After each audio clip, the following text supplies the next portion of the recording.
How the fuck?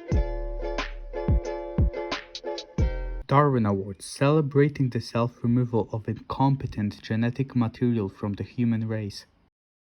In the year 2000, an Iranian terrorist decided to send a letter containing a bomb. However, while sending the letter, he forgot to add enough stamps. Because of this, after a few days, the letter was sent back to him. The terrorist, being so happy that someone sent a letter to him, without second thought, opened the letter, blowing himself up.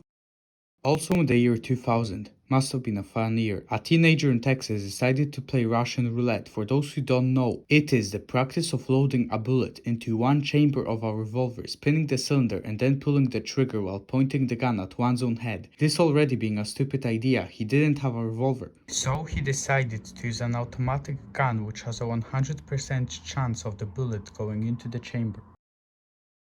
A certain 22-year-old bungee jumper from Virginia not only fixed a ribbed bungee rope with tape, but when he was preparing for his next jump, he trimmed the rope exactly to the length of the bridge he was jumping from, forgetting that bungee ropes are elastic and extend. From robbing a hot dog stand to losing his own, this case shows perfectly how Darwin Awards don't necessarily mean death. In 2017, a 19-year-old man held a hot dog vendor at gunpoint in Chicago, telling the vendor to give him all the money. During the situation, the vendor was holding a pan of hot grease. He dropped the pan in order to get the money, which ended up splashing all over our thief. During this, he accidentally set off his gun, which was pointing towards his crotch. To say the least, he wouldn't likely ever have any kids of his own.